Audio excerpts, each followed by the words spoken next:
Hello students, आज आपण 10th standard अल्जेब्रासाठी important questions for board exam पाहणार आहोत. क्वेश्चन 1 पहा. Solve the following simultaneous equations. आपल्याला या ठिकाणी 2 सायमल्टेनियस इक्वेशन्स दिलेले आहेत आणि आपल्याला ही सॉल्व करायचे आहेत. पहा, सॉल्व करू आपण. प्रथम आपण हे दोन्ही इक्वेशन्स लिहून घेऊ. x + y = 3 याला देऊ आपण इक्वेशन नंबर 1.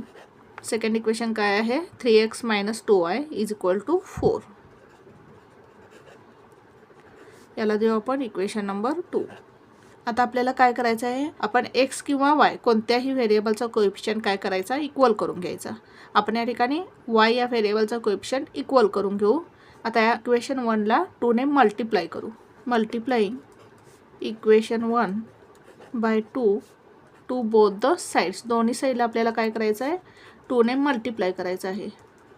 आता या ठिकाणी x ला 2 ने मल्टिप्लाय केल्यानंतर काय मिळेल आपल्याला? 2x प्लस y ला 2 ने मल्टिप्लाय केल्यानंतर काय मिळेल? 2y = 3 ला 2 ने मल्टिप्लाय केल्यानंतर काय मिळेल? 3 × 2 = 6 याला देऊ आपण इक्वेशन नंबर 3. काय केलं आपण? इक्वेशन 1 ला 2 ने मल्टिप्लाय केलं. आता इक्वेशन 2 आणि इक्वेशन 3 मध्ये y व्हेरिएबलचा कोएफिशियंट इक्वल करून घेतला आपण. दोन्ही ठिकाणी आपण y चा कोएफिशियंट 2 करून घेतला. आता आपण इक्वेशन 2 आणि इक्वेशन 3 या दोन्ही इक्वेशनची काय करू? ॲडिशन करू. आता या ठिकाणी मायनस साइन आहे, या ठिकाणी प्लस साइन आहे. मग या दोन्ही इक्वेशन्सची काय करू? आपण ॲडिशन करू. जर साइन डिफरंट असतील तर इक्वेशन्सची ॲडिशन करायची आणि जर सेम साइन असतील तर सबट्रॅक्शन करायची. आता या ठिकाणी साइन डिफरंट आहेत, मग आपण काय करू? या दोन इक्वेशन्सची ॲडिशन करू. Adding equation 2 and 3 we get 2 नंबरचं इक्वेशन लिहून घेऊ आपण. 3x - 2y = 4. त्याच्याखाली आपण इक्वेशन 3 लिहून घेऊ. 2x + 2y = 6. आता या दोन्ही इक्वेशन्सची काय करू? आपण ॲडिशन करू. 3x + 2x किती येईल? 5x - 2y + 2y कॅन्सल होईल = 6 + 4 10. म्हणजेच आपल्याला काय मिळालं? 5x = 10. आता हा 5 आपण या साईडला घेऊ. या ठिकाणी मल्टिप्लाय आहे, या बाजूला आल्यानंतर डिव्हाइड होईल. Therefore x = 10/5. भाग घालू आपण. 5 × 1 = 5, 5 × 2 = 10. Therefore x = 2. म्हणजे x ची व्हॅल्यू काय मिळाली आपल्याला? 2 मिळाली. आता काय करायचं? आपण ही x ची व्हॅल्यू इक्वेशन 1 किंवा इक्वेशन 2 मध्ये पुट करू. आता आपण x ची व्हॅल्यू इक्वेशन 1 मध्ये पुट करू. इक्वेशन 1 काय आहे? x + y = 3. इक्वेशन 1 लिहून घेऊ आपण. x + y = 3. या ठिकाणी लिहू आपण. Put x = 2 in equation 1. Equation 1 मध्ये आपण x ची व्हॅल्यू 2 पुट करू. इक्वेशन 1 लिहून घेतलं आपण. x + y = 3. आता यामध्ये आपण x ची व्हॅल्यू 2 पुट करू. 2 + y = 3. हा 2 आपण या साईडला घेऊ. या ठिकाणी साइन काही नाही म्हणजे प्लस असणार आहे. या बाजूला गेल्यानंतर मायनस होईल. Therefore y = 3 - 2. Therefore y = 3 - 2 1. म्हणजे y ची व्हॅल्यू काय मिळाली आपल्याला? 1. आन्सर लिहू आपण खाली. Therefore solution is x, y = आता x ची व्हॅल्यू काय मिळाली आपल्याला? 2 आणि y ची व्हॅल्यू काय मिळाली? 1. म्हणजे सोल्युशन काय मिळालं? Solution is x, y = 2, 1. अशा प्रकारे आपल्याला इक्वेशन सॉल्व करायचं होतं. नेक्स्ट एक्झाम्पल सॉल्व करू आपण. क्वेश्चन 2 पहा. आपल्याला काय दिलेलं आहे? Solve the following quadratic equation by factorisation method. आपल्याला या ठिकाणी क्वाड्रॅटिक इक्वेशन दिलेलं आहे आणि हे आपल्याला फॅक्टरायझेशन मेथडनं सॉल्व करायचं आहे. पहा, सॉल्व करू आपण एक्झाम्पल. आता फॅक्टरायझेशन मेथडने एक्झाम्पल सॉल्व करताना फर्स्ट स्टेप काय येईल? आपल्याला हे इक्वेशन जनरल फॉर्ममध्ये लिहून घ्यायचं आहे. आता इक्वेशन ऑलरेडी जनरल फॉर्ममध्ये आहे, म्हणजेच ax² + bx + c = 0 या फॉर्ममध्ये इक्वेशन आपल्याला दिलेलं आहे. आपण इक्वेशन लिहून घेतलं. आता सेकंड स्टेपमध्ये काय करायचं आहे आपल्याला? ही जी कॉन्स्टंट टर्म आहे, या कॉन्स्टंट टर्मचं काय करायचं आहे? ही जी फर्स्ट टर्म आहे याच्या कोएफिशियंटशी आपल्याला काय करायचं आहे? मल्टिप्लाय करायचं आहे. त्या ठिकाणी कोएफिशियंट काय नाही म्हणजे काय आहे? 1 आहे. म्हणजेच 13 × 1 किती येईल? 13. आता या 13चे आपल्याला असे 2 फॅक्टर्स घ्यायचे आहेत ज्यांचं मल्टिप्लिकेशन आपल्याला 13 मिळालं पाहिजे. आणि आता या कॉन्स्टंट टर्मचं साइन काय आहे? प्लस आहे. म्हणजेच या 2 नंबर्सची ॲडिशन आपल्याला मिडल टर्म मिळाली पाहिजे. पहा मग कोणते 2 नंबर्स आपल्याला या ठिकाणी घेता येतील? 13 × 1 = 13. जर आपण 13 आणि 1 नंबर घेतला तर 13 × 1 किती येईल 13 येईल आणि यांची ॲडिशन किती येईल पहा 13 + 1 14 येईल.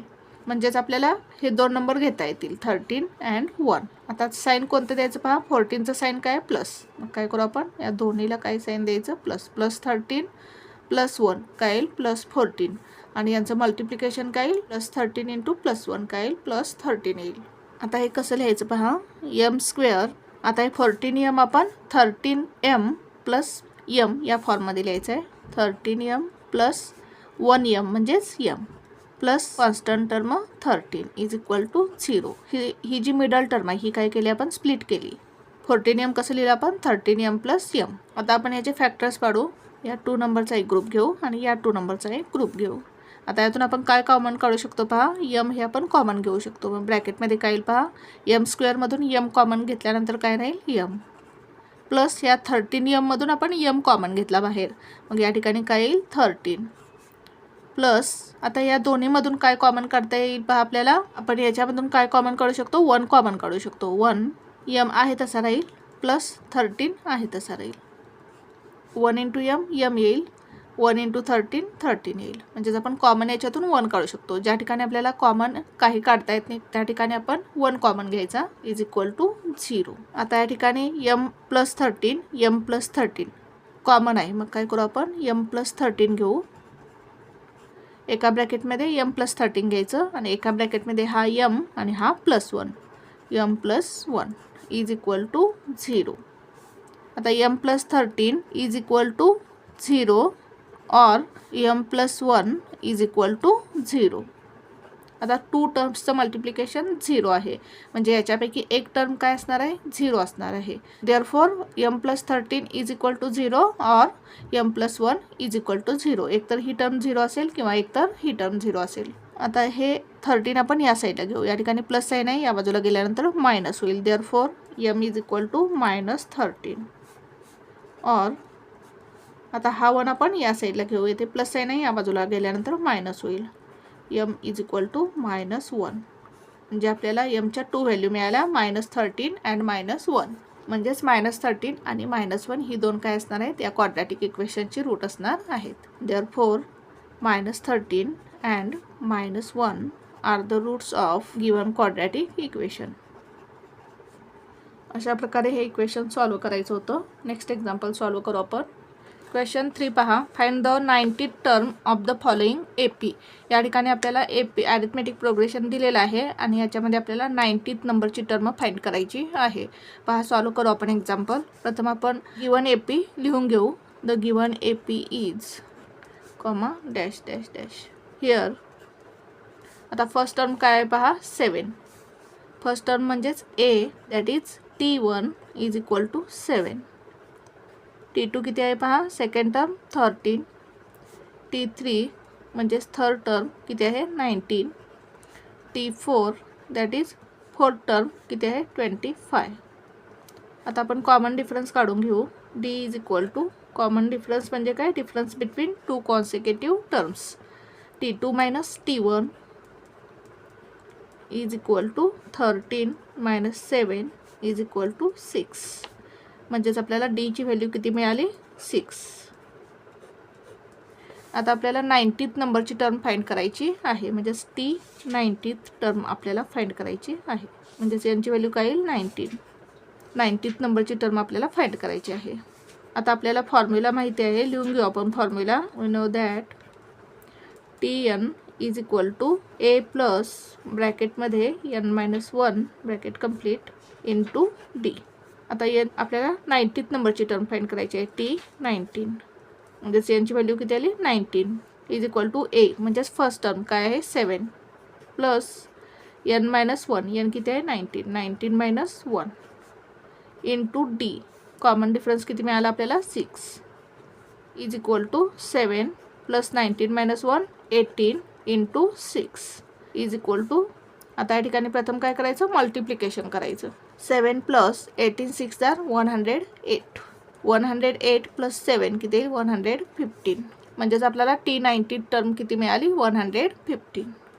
आन्सर लिहू आपण. Therefore 90th term of the given AP is 115. अशा प्रकारे आपल्याला एक्झाम्पल सॉल्व करायचं होतं. नेक्स्ट एक्झाम्पल सॉल्व करू आपण. फोर्थ क्वेश्चन पहा. A share is sold for the market value of ₹2000. Brokerage is paid at the rate of 0.5%. What is the amount received after the sale. आता आपल्याला question काय विचारलेलं आहे पहा. एका शेअरची आपल्याला मार्केट व्हॅल्यू दिलेली आहे ₹2000. आपल्याला रेट ऑफ ब्रोकरेज दिलेला आहे 0.5% आणि आपल्याला amount received after the sale म्हणजेच शेअर सेल केल्यानंतर आपल्याला किती अमाऊंट मिळेल हे आपल्याला विचारलेलं आहे. आता आपल्याला शेअर सेल करताना ब्रोकरला ब्रोकरेज द्यावा लागेल. म्हणजेच amount received after the sale काढण्यासाठी आपल्याला मार्केट व्हॅल्यूमधून ब्रोकरेज मायनस करावा लागेल. आपल्याला रेट ऑफ ब्रोकरेज दिलेला आहे. मग प्रथम आपण ब्रोकरेज काढून घेऊ आणि त्यानंतर आपण मार्केट व्हॅल्यूमधून ब्रोकरेज मायनस करू म्हणजे आपल्याला amount received after the sale मिळेल. पहा सॉल्व करू आपण एक्झाम्पल. प्रथम गिवन लिहून घ्यायचं. काय काय दिलं आहे पहा आपल्याला. Market value MV is equal to ₹2000. Rate of brokerage दिलेला आहे 0.5% आणि आपल्याला काय फाइंड करायचं आहे. Amount received after the sale. Solution लिहू आपण. प्रथम आपण रेट ऑफ ब्रोकरेज काढून घेऊ. आपल्याला फॉर्म्युला माहिती आहे. लिहून घेऊ आपण formula. We know that brokerage per share is equal to rate of brokerage into market value. Brokerage हा नेहमी मार्केट व्हॅल्यूवर कॅल्क्युलेट केला जातो. इज इक्वल टू आता रेट ऑफ ब्रोकरेज किती दिलेला आहे 0.5%. 0.5% इंटू मार्केट व्हॅल्यू किती आहे ₹2000 इज इक्वल टू आता 0.5% म्हणजेच काय 0.5/100 इंटू 2000. आता या ठिकाणी 20 या 20 कॅन्सल होतील. Is equal to 0.5 into 20. 0.5 into 20 किती येईल पहा. 25,100. 1 डिजिट नंतर पॉईंट येईल म्हणजेच आपल्याला ब्रोकरेज पर शेअर किती मिळाला ₹10. Therefore brokerage per share is equal to ₹10. आता आपल्याला काय काढायचं आहे. Amount received after the sale काढायचे आहे. Amount received after the sale is equal to काय करावं लागेल आपल्याला. मार्केट व्हॅल्यूमधून ब्रोकरेज मायनस करावं लागेल. Market value minus brokerage. Market value किती आहे 2000 मायनस ब्रोकरेज किती आहे 10. ₹2000मधून आपण ₹10 मायनस करू. इज इक्वल टू किती येईल पहा आन्सर 1990. म्हणजेच आपल्याला शेअर सेल केल्यानंतर किती रुपीज मिळतील 1990 आन्सर लिहू आपण खाली. Therefore amount received after the sale is ₹1990. अशा प्रकारे आपल्याला एक्झाम्पल सॉल्व करायचं होतं. नेक्स्ट एक्झाम्पल सॉल्व करू आपण. फिफ्थ क्वेश्चन पहा. The following table shows the number of students and the time they utilize daily for their studies. Find the mean time spent by the students for their studies. आता या ठिकाणी आपल्याला frequency distribution table दिलेलं आहे. याच्यामध्ये आपल्याला number of students आणि त्यांनी डेली स्टडी करण्यासाठी जो टाईम स्पेंड केलेला आहे तो आपल्याला दिलेला आहे. आणि आपल्याला स्टुडंट्सनी जो स्टडी करण्यासाठी टाईम स्पेंड केलेला आहे त्या टाईमचा काय करायचं आहे आपल्याला मीन फाइंड करायचा आहे. आता या ठिकाणी आपल्याला फ्रिक्वेन्सी डिस्ट्रीब्युशन टेबल दिलेलं आहे. याच्यामध्ये आपल्याला क्लास टाईम इन आवर्स दिलेला आहे. क्लास मार्क XI दिलेला आहे. Number of students that is FI दिलेला आहे. FI XI दिलेलं आहे. आता आपल्याला याच्यावरून काय करायचं आहे मीन फाइंड करायचा आहे. आता मीन फाइंड करण्यासाठी फॉर्म्युला काय आहे. Mean that is X bar is equal to summation of FI XI upon summation of FI. म्हणजेच आपल्याला काय करावं लागेल प्रथम समेशन ऑफ FI XI आणि समेशन ऑफ FI काढून घ्यावी लागेल आणि त्यानंतर फॉर्म्युला यूज करून मीन काढावा लागेल. प्रथम आपण काय करू समेशन ऑफ FI काढून घेऊ.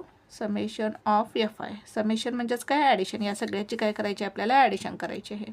8 + 4 12 12 + 8 20 0 कॅरी ओव्हर 2 1 2 3 4 आणि हे 2 6. समेशन ऑफ FI किती मिळाले आपल्याला 60. फ्रिक्वेन्सीची काय केली आपण टोटल केली. आता समेशन ऑफ FI XI या सगळ्याचे आपल्याला काय करायचे टोटल करायचे. Summation of FI XI is equal to 8 + 2 10 0 carry over 1 4 + 9 13 + 7 20 20 + 9 29 + 1 30. म्हणजे समेशन ऑफ FI XI किती मिळालं आपल्याला 300. आता आपण फॉर्म्युला यूज करू. we know that mean that is x bar is equal to formula काय आपला summation of fi upon summation of fi. आता समेशन ऑफ fi xi किती मिळालं आपल्याला 300 अपॉन समेशन ऑफ fi किती मिळालं 60. हा 0 कॅन्सल होईल इज इक्वल टू 6 1 जार 6 6 5 जार 30 काय आलं 5. आता या ठिकाणी युनिट काय येईल आवर्स.